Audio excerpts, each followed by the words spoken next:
नमस्कार दोस्तों, आप देख रहे हैं जी के जॉब एग्जाम यूट्यूब चैनल। तो चलिए शुरू करते हैं आज से हम लोग एक नए क्लास की। अगर आप रेलवे के एनटीपीसी एग्जाम की तैयारी कर रहे हैं तो आपको अपने एग्जाम के पेपर में यहाँ से प्रश्न 110% देखने को जरूर मिलेंगे। तो आप इस वीडियो को बगैर स्किप किए हुए पूरा जरूर देखिएगा, क्योंकि एक एक प्रश्न जो है आपके एग्जाम के दृष्टिकोण से बहुत ही ज्यादा महत्वपूर्ण है। तो बात करें आज का पहला प्रश्न का, तो भारत में पंचायती राज व्यवस्था किसके अंतर्गत रखी गई है? निम्नलिखित में से किसके अंतर्गत भारत में पंचायती राज व्यवस्था को रखी गई है? अगर आपको किसी भी प्रश्न का आंसर पहले से याद हो तो कमेंट बॉक्स में अपना जवाब जरूर बताइएगा। तो इसका सही जवाब की बात करें तो राज्य नीति के निर्देशक सिद्धांत के अंतर्गत भारत में पंचायती राज व्यवस्था को रखी गई है। आई होप कि आपको समझ में आ गया होगा। दूसरे प्रश्न की अगर बात करें तो मयूरभंज छऊ किस राज्य का लोक नृत्य है? मयूरभंज छऊ की अगर बात करें हम लोग तो यह जो है उड़ीसा राज्य का लोक नृत्य है। याद रखेंगे ऑप्शन नंबर ए यहाँ पर सही जवाब हो जाएगा। हमारा अगला प्रश्न है, सिंधु घाटी सभ्यता का कौन सा स्थल पंजाब यानी भारत में स्थित है? निम्नलिखित में से वह कौन सा स्थल है जो पंजाब में स्थित है? तो याद रखेंगे रोपड़ की अगर बात करें हम लोग तो यह जो है भारत के राज्य पंजाब में स्थित है। और बात करें रोपड़ का, यह सतलुज नदी के तट पर स्थित है। इसे भी आप याद रखने की कोशिश करें। 4 नंबर प्रश्न की अगर बात किया जाए तो श्वेतांबर और दिगंबर जो है संप्रदाय किससे संबंधित है? कहने का मतलब ये हुआ कि श्वेतांबर और दिगंबर जो है निम्नलिखित में से कौन से धर्म से संबंधित है? तो इनका जो संबंध है दोस्तों जैन धर्म से है, याद रखिएगा। वही बात कर ले हम लोग बौद्ध धर्म का, तो गौतम बुद्ध जो है बौद्ध धर्म के संस्थापक थे। इन्हें आप याद रखेंगे क्योंकि एग्जाम में प्रश्न पूछ लिए जाते हैं। मेरे प्यारे दोस्तों, आप यहाँ तक आ गए और अभी तक वीडियो को लाइक नहीं किए तो वीडियो को प्लीज लाइक करिए, और चैनल पर पहली बार आए तो चैनल को सब्सक्राइब करके बेल आइकन को प्रेस कर लीजिए। और अपने एग्जाम की तैयारी को बेहतर बना करके आप अपने एग्जाम में सफलता हासिल करिए, और इस वीडियो को अपने दोस्तों में शेयर जरूर करिए। 5 नंबर प्रश्न की अगर बात करें तो मसौदा समिति की अध्यक्षता किसने किए थे? मसौदा समिति की अध्यक्षता किसने किए थे या मसौदा समिति के अध्यक्ष कौन थे? इस तरह से भी आपसे प्रश्न पूछा जा सकता है। तो डॉक्टर BR अम्बेडकर यानी डॉक्टर भीमराव अम्बेडकर मसौदा समिति के अध्यक्ष थे। याद रखिएगा ऑप्शन नंबर सी सही जवाब हो जाएगा। आपको एक प्रश्न का आंसर कमेंट बॉक्स में बताना है, वह ये कि भारतीय संविधान का जनक किन्हें माना जाता है। देख लेते हैं 6 नंबर प्रश्न को, तो निम्नलिखित में से किसे स्थलीय ग्रह कहा जाता है? निम्नलिखित में से कौन सा एक ग्रह है जो स्थलीय ग्रह कहा जाता है उसे? तो बुध ग्रह की अगर बात करें हम लोग तो इसे स्थलीय ग्रह कहा जाता है, याद रखिएगा।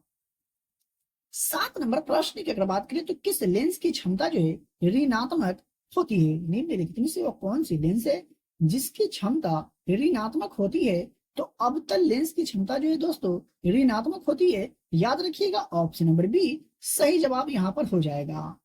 हमारा 8 नंबर प्रश्न का, तो ब्लीचिंग पाउडर का रासायनिक नाम क्या है? ब्लीचिंग पाउडर का रासायनिक नाम क्या होता है? तो कैल्शियम हाइपोक्लोराइड जो है ब्लीचिंग पाउडर का रासायनिक नाम होता है। और बात करें ब्लीचिंग पाउडर के रासायनिक सूत्र का तो CaOCl2 इसके रासायनिक सूत्र होते हैं। याद रखेंगे रासायनिक सूत्र भी एग्जाम में पूछ लिए जाते हैं। अगला प्रश्न है 9 नंबर कि आवर्त सारणी में पहला तत्व कौन सा है? बहुत ही इजी प्रश्न है। मैं आशा करता हूं कि आप सभी लोगों को यह प्रश्न का आंसर जरूर याद होगा। नहीं याद है तो याद रखेंगे हाइड्रोजन की अगर बात करें हम लोग तो आवर्त सारणी का यह पहला तत्व है। सही जवाब हो जाएगा ऑप्शन नंबर सी। वही बात करें 10 नंबर प्रश्न का, तो मिस वर्ल्ड का खिताब जीतने वाली पहली भारतीय महिला कौन थी? मिस वर्ल्ड का खिताब जीतने वाली पहली भारतीय महिला निम्नलिखित में से कौन थी? तो रीता फारिया जो है मिस वर्ल्ड का खिताब जीतने वाली पहली भारतीय महिला थी। और इन्होंने वर्ष 1966 में मिस वर्ल्ड का खिताब जीता था। देख लेते हैं नेक्स्ट प्रश्न को। तो 11 नंबर प्रश्न है, केंद्रीय चावल अनुसंधान संस्थान कहाँ स्थित है? इसके लिए मिले हैं आपको चार ऑप्शन। बता सकते हैं कि केंद्रीय चावल अनुसंधान संस्थान जो है ये कहाँ स्थित है। नहीं याद है तो याद रखिएगा, यह कटक में स्थित है केंद्रीय चावल अनुसंधान संस्थान। मेरे प्यारे दोस्तों, मैं आपको बताते चलूं, अगर आपको किसी भी प्रश्न में डाउट हो, किसी भी प्रश्न के उत्तर में अगर आपको डाउट हो, तो आप हमसे कमेंट बॉक्स में कमेंट करके पूछ सकते हैं। 12 नंबर प्रश्न की अगर बात किया जाए तो मांसपेशियों की थकान किसके संचय के कारण होती है? निम्नलिखित में से वो कौन से अम्ल है जिसके कारण जो है सो मांसपेशियों में थकान होती है? तो लैक्टिक अम्ल के संचय के कारण मांसपेशियों में जमा होने के कारण थकान महसूस होती है। सही जवाब हो जाएगा ऑप्शन नंबर बी। देख लेते हैं दूसरे प्रश्न को। तो 13 नंबर प्रश्न है, डिजिटल कंप्यूटर देश में विकसित किया गया था, यानी कौन से देश में डिजिटल कंप्यूटर जो है विकसित किए गए थे? तो यूएसए में डिजिटल कंप्यूटर विकसित किए गए थे। ऑप्शन नंबर सी यहाँ पर राइट आंसर हो जाएगा। वही बात कर ले 14 नंबर प्रश्न का। तो अमीबा अपना भोजन डैश की प्रक्रिया द्वारा प्राप्त करता है? निम्नलिखित में से कौन सी प्रक्रिया है जिसके द्वारा अमीबा जो है अपना भोजन प्राप्त करता है? तो एंडोसाइटोसिस के क्रिया के द्वारा अमीबा जो है सो अपना भोजन जो है सो प्राप्त करता है। सही जवाब होगा ऑप्शन नंबर सी। देख लेते हैं 15 नंबर प्रश्न को। तो 15 नंबर प्रश्न की अगर बात किया जाए तो 1876 ईस्वी में इंडियन एसोसिएशन की स्थापना किसने की थी? कब? तो 1876 में इंडियन एसोसिएशन की स्थापना निम्नलिखित में से किसने किए थे? तो सुरेंद्र नाथ बनर्जी 1876 ईस्वी में इंडियन एसोसिएशन की स्थापना किए थे। यहाँ से आपका दो प्रश्न कवर हो गए। एक तो ये कि इंडियन एसोसिएशन की स्थापना किसने की है? तो सुरेंद्र नाथ बनर्जी। और दूसरा ये कि कब? तो 1876 में। आई होप कि आपको समझ में आ गया होगा। आपको डेली क्लास के पीडीएफ जो होता है दोस्तों फ्री में दिए जाते हैं, कैसे आप प्राप्त कर सकते हो वो भी मैं आपको बताने वाला हूँ। 16 नंबर प्रश्न की अगर बात किया जाए तो किस अनुच्छेद में राज्यपाल को सहायता और सलाह देने के लिए मंत्री परिषद के प्रावधान प्रदान किए गए हैं? भारतीय संविधान को कौन से अनुच्छेद में? याद रखिएगा, भारतीय संविधान का अनुच्छेद 163 में राज्यपाल को सहायता और सलाह देने के लिए मंत्री परिषद के प्रावधान प्रदान किए गए हैं। सही जवाब की अगर बात करें तो ऑप्शन नंबर सी सही जवाब हो जाएगा। देख लेते हैं 17 नंबर प्रश्न को। तो तमिलनाडु में शीतकालीन वर्षा डैश के कारण होती है? तमिलनाडु में जो शीतकालीन वर्षा होती है निम्नलिखित में से किसके कारण होती है? तो उत्तर पूर्वी व्यापारिक पवनों के कारण जो है तमिलनाडु में शीतकालीन वर्षा होती है। चलिए बढ़ते हैं अगले प्रश्न की ओर। तो 18 नंबर प्रश्न है, केंद्रीय शुष्क क्षेत्र अनुसंधान संस्थान कहाँ स्थित है? केंद्रीय शुष्क क्षेत्र अनुसंधान संस्थान जो है ये कहाँ स्थित है? तो ये जोधपुर में है। सही जवाब हो जाएगा ऑप्शन नंबर ए।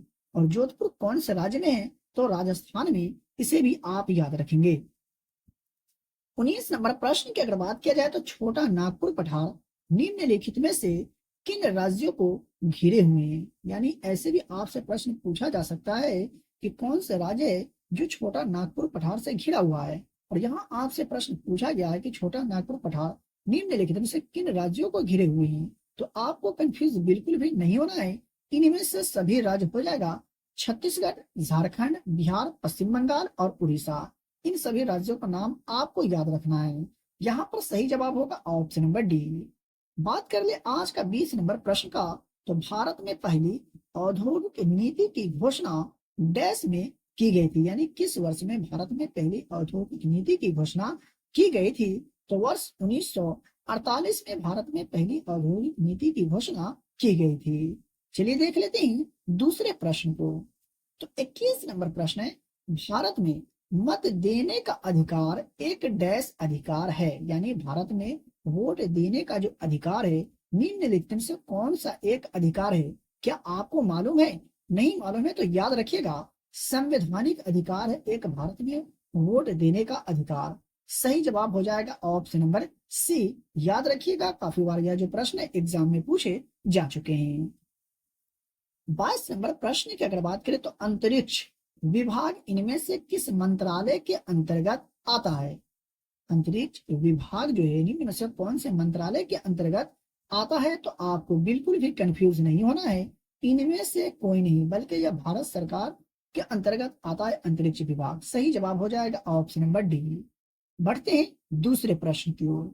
ठोस पदार्थों के ताप को बढ़ाने पर कणों की गतिज ऊर्जा डैश होती है। तो ठोस पदार्थों के ताप को बढ़ाने पर कणों की गतिज ऊर्जा की अगर बात करें तो बढ़ती है। सही जवाब हो जाएगा ऑप्शन नंबर सी। वहीं बात कर ले 24 नंबर प्रश्न का, तो खाद्य ऊर्जा को कैसे मापा जाता है या किसमें मापा जाता है, इस तरह से भी आपसे प्रश्न पूछा जा सकता है। तो कैलोरी में मापा जाता है खाद्य ऊर्जा को। सही जवाब हो जाएगा यहाँ पर ऑप्शन नंबर सी।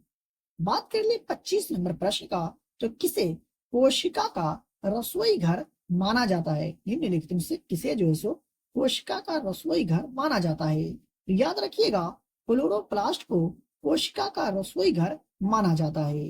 देख लेते हैं दूसरे प्रश्न को। तो 26 नंबर प्रश्न है, डिजिटल इंडिया कार्यक्रम कब शुरू किया गया था? यानी डिजिटल इंडिया योजना की शुरुआत किस वर्ष की गई थी? तो वर्ष 2015 में डिजिटल इंडिया योजना की शुरुआत की गई थी। 27 नंबर प्रश्न की अगर बात करें तो डिस्कवरी ऑफ इंडिया नामक पुस्तक के रचयिता डैश है? यानी किनके द्वारा डिस्कवरी ऑफ इंडिया नामक पुस्तक लिखी गई थी? तो जवाहरलाल नेहरू के द्वारा डिस्कवरी ऑफ इंडिया नामक पुस्तक लिखी गई थी। सही जवाब होगा ऑप्शन नंबर डी, आप याद रखेंगे। 28 नंबर प्रश्न की अगर बात करें तो थायरॉक्सिन हार्मोन डैश द्वारा स्रावित होता है? थायरॉक्सिन हार्मोन जो है निम्नलिखित में से कौन सी ग्रंथि के द्वारा स्रावित होते हैं? तो थायराइड ग्रंथि के द्वारा स्रावित होते हैं थायरॉक्सिन हार्मोन।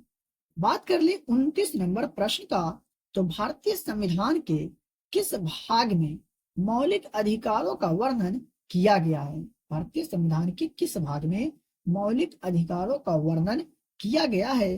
तो भारतीय संविधान के भाग 3 में और अनुच्छेद 12 से 35 में मौलिक अधिकारों का वर्णन किया गया है। याद रखेंगे यहाँ से आपका 2 से 3 प्रश्न कवर हो गए। ठीक है, सही जवाब हो जाएगा ऑप्शन नंबर डी। आज का 30 नंबर प्रश्न है, कांग्रेस का पहला अधिवेशन कहाँ आयोजित किया गया था? काफी महत्वपूर्ण प्रश्न है, एग्जाम में पूछा जा चुका है काफी बार। तो कांग्रेस का पहला अधिवेशन की अगर बात करें तो यह बॉम्बे यानी मुंबई में आयोजित किया गया था। सही जवाब होगा ऑप्शन नंबर बी। और बात करें भारतीय राष्ट्रीय कांग्रेस का, तो इसकी स्थापना कब हुआ? तो 1885 में। इसे आप याद रखेंगे। और इसके प्रथम अध्यक्ष कौन थे? तो व्योमेश चंद्र बनर्जी। और प्रथम मुस्लिम अध्यक्ष कौन थे? तो बदरुद्दीन तैयब जी। याद रखिएगा क्योंकि एग्जाम में काफी बार प्रश्न पूछा जा चुका है। मेरे प्यारे दोस्तों, अगर आपको वीडियो पसंद आया हो तो वीडियो को लाइक करें और चैनल पर पहली बार आए तो चैनल को सब्सक्राइब करके बेल आइकन को प्रेस करें और इस वीडियो को अपने उन दोस्तों तक शेयर जरूर करें जो लोग रेलवे एनटीपीसी एग्जाम की तैयारी कर रहे हैं। फ्री में पीडीएफ प्राप्त करने के लिए वीडियो के डिस्क्रिप्शन में दिए गए टेलीग्राम चैनल को ज्वाइन करें और फ्री में पीडीएफ प्राप्त करें। तो चलिए मिलते हैं फिर से एक नए वीडियो में।